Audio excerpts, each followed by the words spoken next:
My female boss Sarah Mitchell had just fired me after 22 years, calling me a liability who lacked executive presence, but she had no idea I was the last founding partner with the legal power to take everything from her. What happened next would expose her crimes and restore the company my grandfather built, but first, I had to survive the most humiliating hour of my professional life.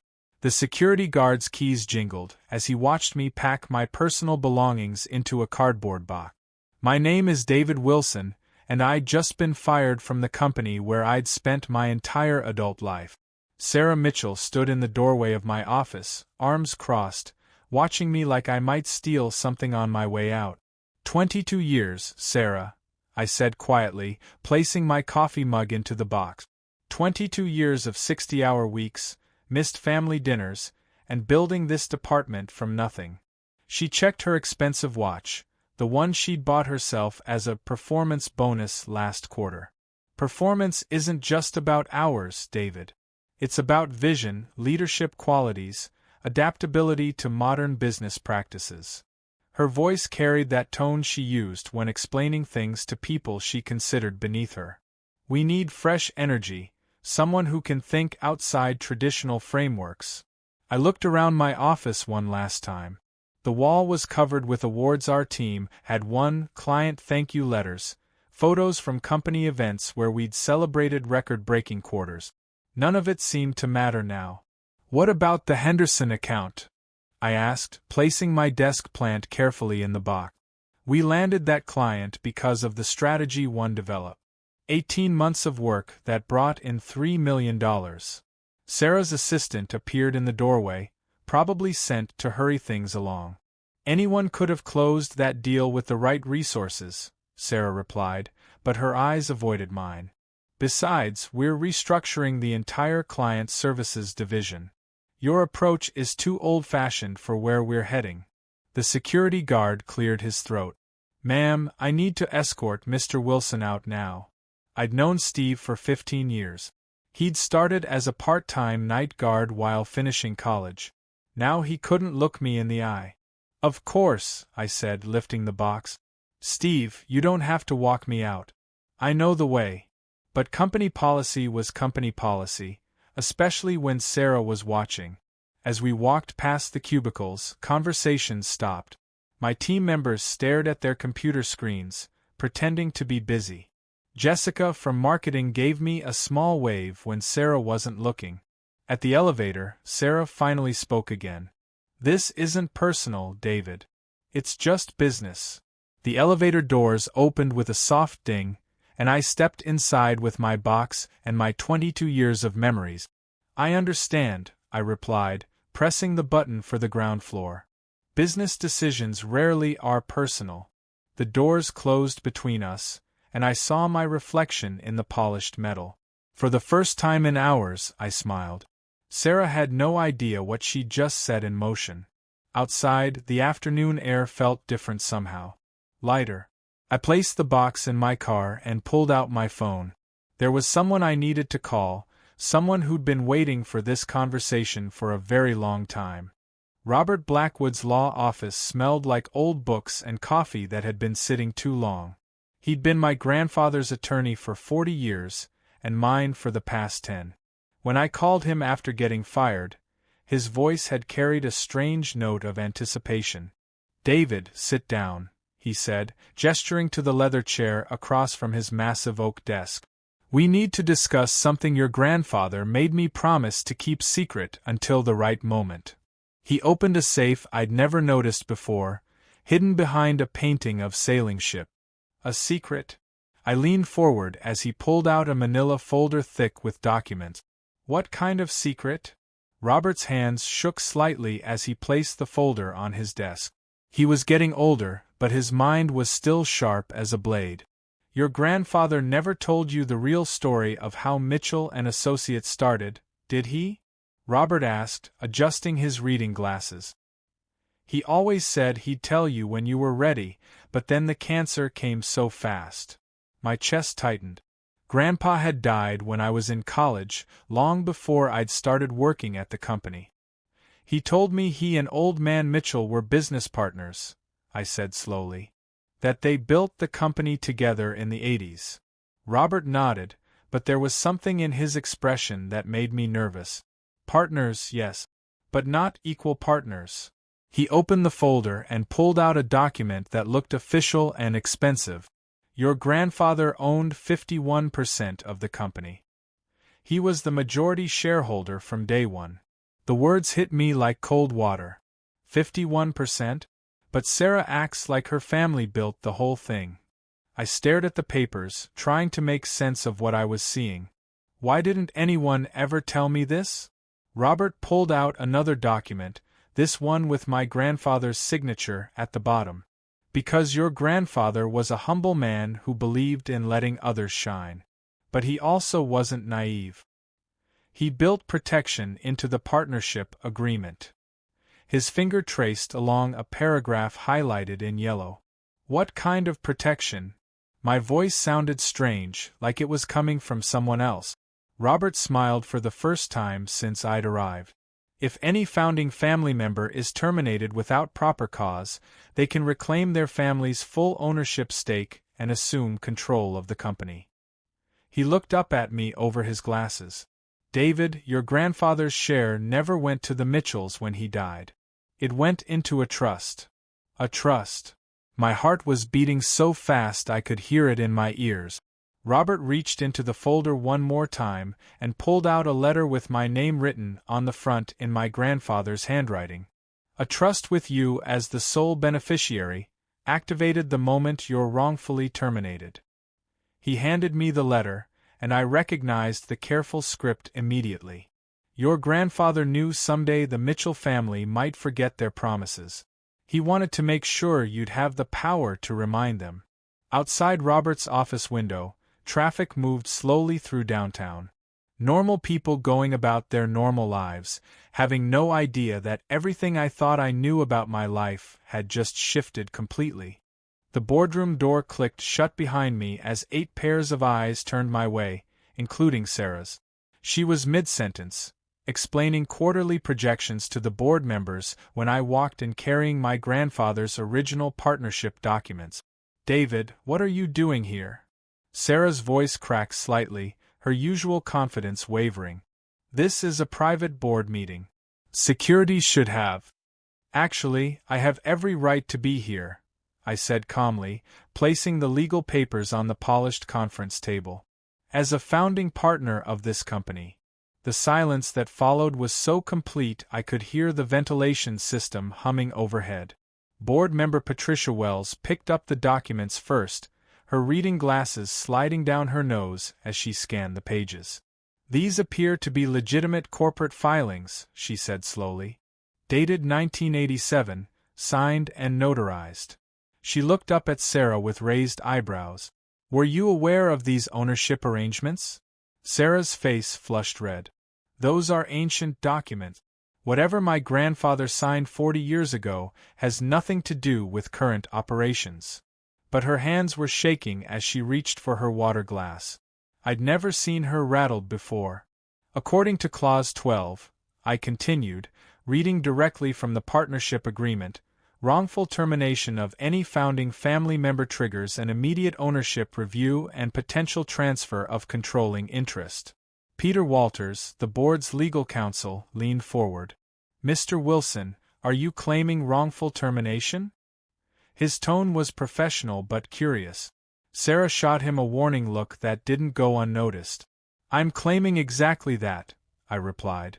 22 years of exemplary service, consistently exceeding targets, no performance issues on record, and terminated without cause or proper procedure.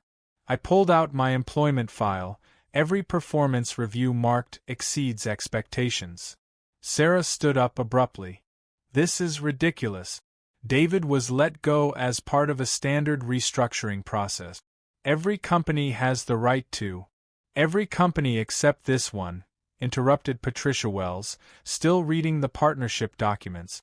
According to these terms, founding family members are protected from arbitrary dismissal. She looked directly at Sarah. Did you follow the termination procedures outlined in Section 15? Sarah's mouth opened and closed like a fish out of water. I don't need to justify every business decision to a disgruntled ex-employee. But her usual commanding presence was crumbling. Board members were whispering among themselves, sharing concerned glances. "Then let me ask you this," I said, my voice steady and calm. "Were the board members informed of my termination before it happened? Were alternative solutions discussed? Was my track record properly reviewed?" Each question landed like a stone in still water. "David brings up valid concerns," said board member Michael Torres. "Sarah, perhaps you could walk us through your decision-making process." The room felt charged with tension. Sarah was trapped between admitting she'd acted impulsively or revealing there were other reasons for my firing. "Fine," Sarah snapped. "We'll review the termination decision at our next scheduled meeting." She was buying time, but I could see the fear in her eyes.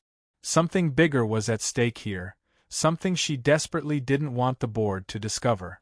3 days later, I sat in Jessica Martinez's small apartment, listening to her describe what really happened inside the company after I left. Jessica had been Sarah's executive assistant for 2 years, privy to conversations and emails that painted a disturbing picture. "She panicked after that board meeting," Jessica whispered, even though we were alone. "Started making phone calls, shredding documents, telling people to keep quiet about certain projects. She handed me a flash drive with trembling fingers. I copied everything before she could destroy it. The files on that drive revealed a web of deception that went far beyond my wrongful termination. Sarah had been systematically embezzling company funds through fake consulting contracts with her brother's firm.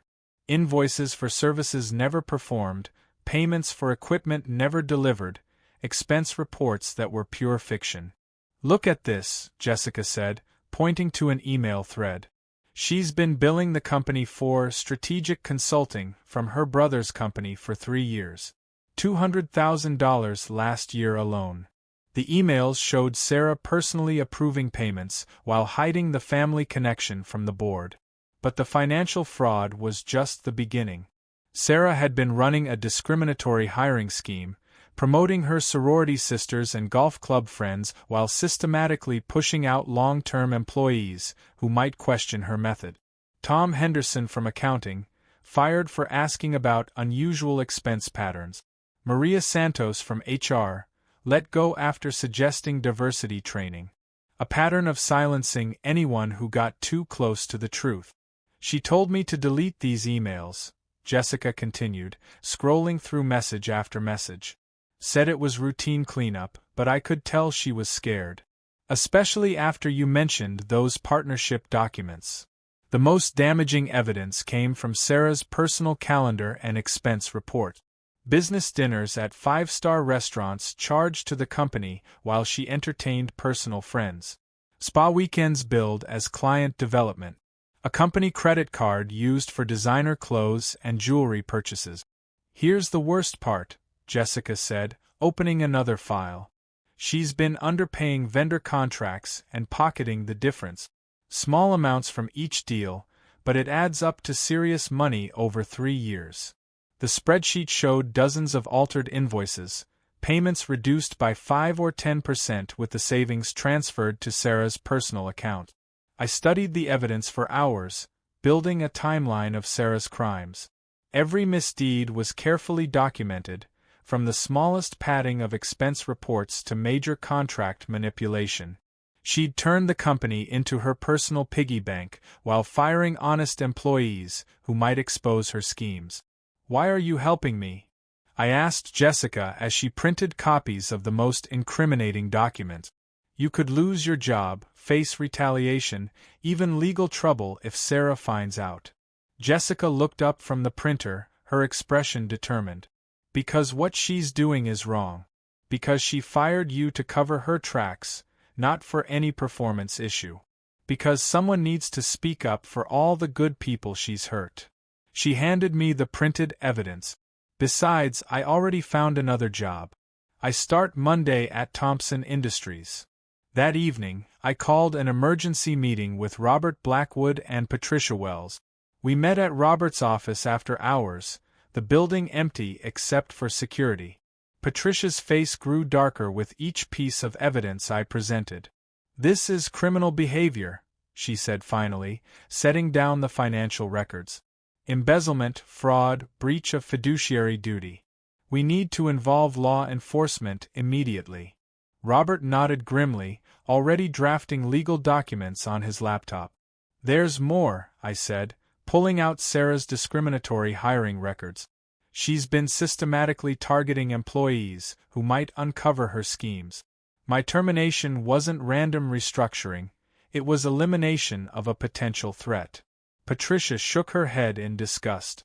22 years of exemplary service, and she fires you to protect her criminal enterprise. The board will be furious when they see this. She was already composing an emergency board meeting notice on her phone. "What happens next?" I asked, watching Robert organize the evidence into legal categories. The weight of responsibility felt heavy on my shoulders. This wasn't just about my job anymore.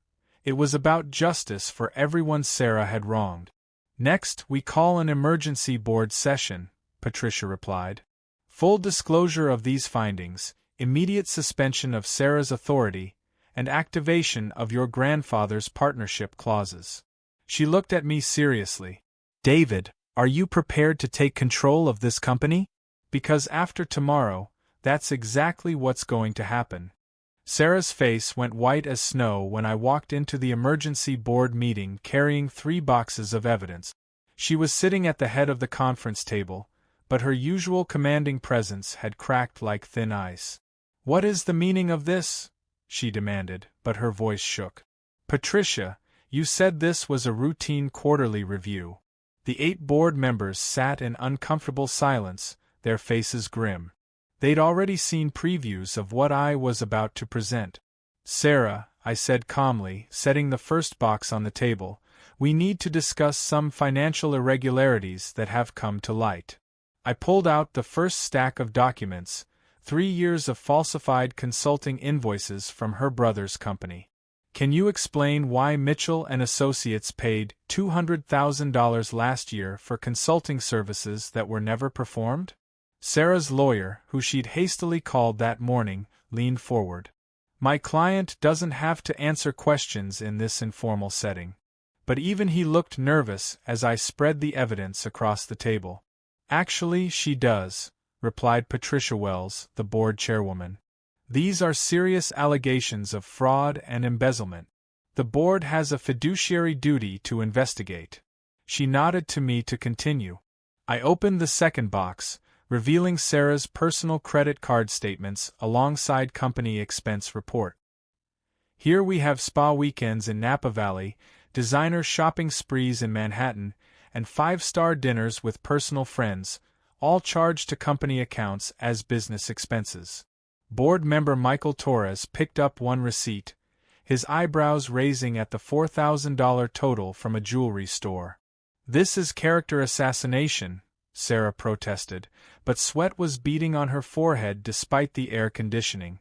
"Every executive has discretionary spending authority for client development and business networking." Her words sounded rehearsed, like she'd practiced this defense. "Client development?" I pulled out her calendar records. "According to your own schedule notes, these were personal vacation trips and shopping excursions with sorority sisters." The evidence was overwhelming, dozens of fraudulent expenses totaling over $300,000. Peter Walters, the board's legal counsel, was typing furiously on his laptop. "Sarah, these financial records show a clear pattern of personal enrichment using company resources. This goes far beyond discretionary spending." His tone was ice-cold professional, but the financial fraud was just the appetizer. I opened the third box, revealing the discrimination files Jessica had helped me compile. "Now let's talk about why I was really fired," I said, laying out termination records for 12 employees over the past 3 years. "Notice a pattern here?" Board member Linda Foster picked up the files, scanning the names and termination reasons.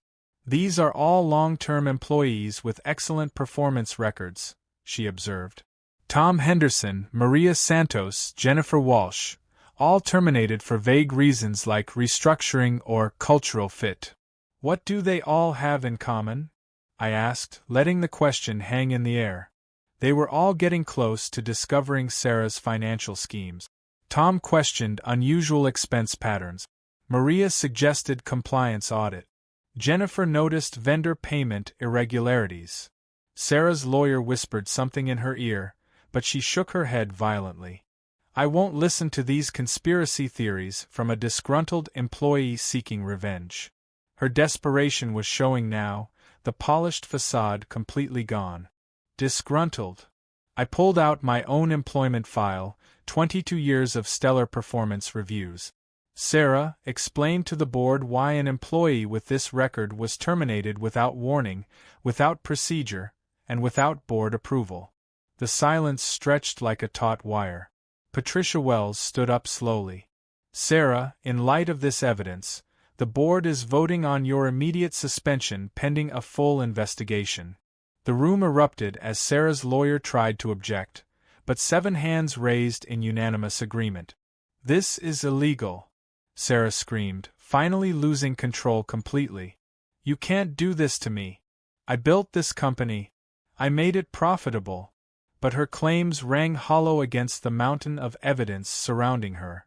Actually, I said quietly, pulling out my grandfather's partnership documents one final time, my family built this company. And according to these legal agreements, wrongful termination of a founding partner triggers immediate ownership transfer. I looked directly into Sarah's panicked eyes. Effective immediately, I'm assuming controlling interest and executive authority. Security arrived to escort Sarah from the building as she ranted about lawsuits and revenge. But watching her storm out, I felt no satisfaction, only sadness for what the company had become under her leadership. The real work was just beginning. Patricia Wells shook my hand as the boardroom emptied. David, are you ready for this responsibility? Running a company isn't the same as being a department head. Her concern was genuine, and I appreciated the honesty. I've been preparing for this my whole career, I replied, looking out the conference room window at the employees working below. But first, I need to fix what she broke. 6 months later, I stood in what used to be Sarah's corner office, now mine, watching the sunrise paint the city skyline gold and orange. The nameplate on my desk read, David Wilson, Chief Executive Officer, but the title felt less important than the transformation happening around me. My first decision as CEO had been controversial but necessary. I brought back every employee Sarah had wrongfully terminated. Tom Henderson returned as Chief Financial Officer, immediately implementing the transparency measures Sarah had blocked. Maria Santos became Director of Human Resources, creating fair hiring practices and employee protection policies.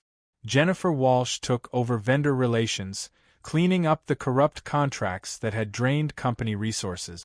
The quarterly numbers are in, Tom said, entering my office with a smile that reminded me why I'd fought so hard to bring him back. Revenue up 32%, employee satisfaction scores at an all-time high, and we've recovered 80% of the embezzled funds through legal settlements. I wasn't surprised by the financial turnaround. When employees feel valued and protected, when they trust their leadership, when they know their hard work will be recognized, companies thrive. Sarah had never understood that basic truth. More importantly, I said, gesturing to the bustling office floor below, look at how people are working now. Through my window, I could see genuine smiles, collaborative teamwork, and the kind of energy that comes from believing in your company's mission. Maria knocked on my door, carrying a thick folder of applications. We have 12 candidates for the new ethics compliance position, she reported. All internal promotions from people who applied after hearing about our new transparency policies. This was exactly what I'd hoped for. Employees stepping up because they finally felt safe to take risks. The transformation hadn't been easy. Sarah's legal team had fought the ownership transfer for months, filing appeals and challenging my grandfather's partnership agreements. But Robert Blackwood's meticulous legal work had held up in court, and Sarah eventually accepted a plea deal rather than face criminal prosecution for embezzlement. "There's something else," Tom continued, his expression turning serious. "We got a call from the Johnson Group. They want to discuss a potential merger, something they never would have considered under Sarah's leadership.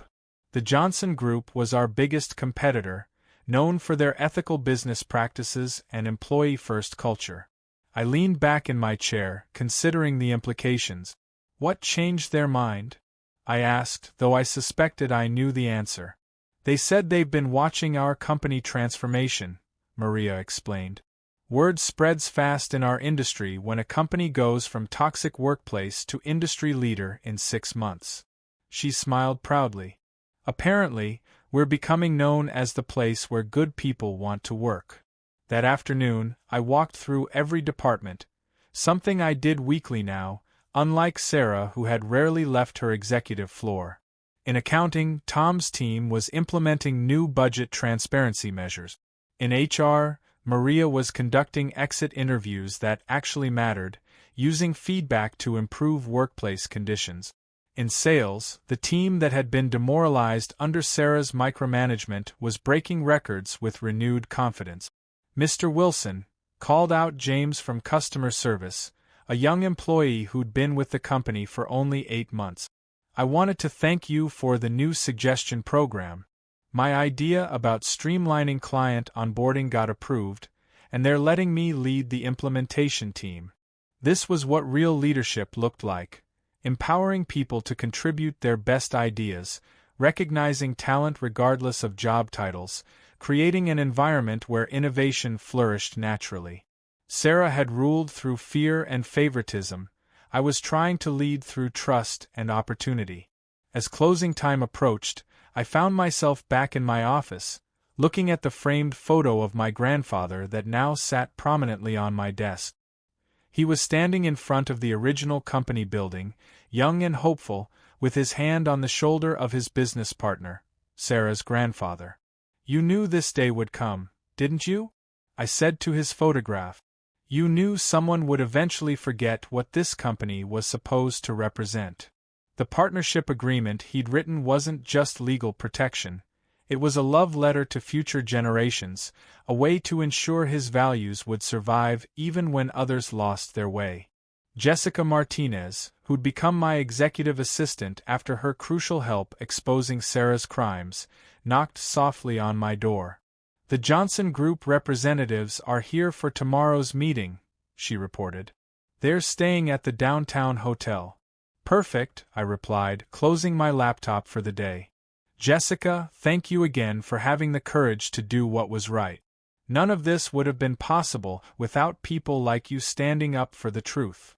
She smiled, but her expression turned thoughtful. "You know what the best part is? I don't have to be afraid to come to work anymore. Nobody does. That's worth more than any salary increase." As I drove home that evening, I passed a billboard advertising Sarah's new consulting firm. Her brother had started it after the legal settlements, and apparently she was trying to rebuild her career. I felt no anger seeing her face on that sign, just hope that she'd learned something from our confrontation. The last founding partner had come home, not for revenge, but for restoration. My grandfather's company was finally living up to his vision again.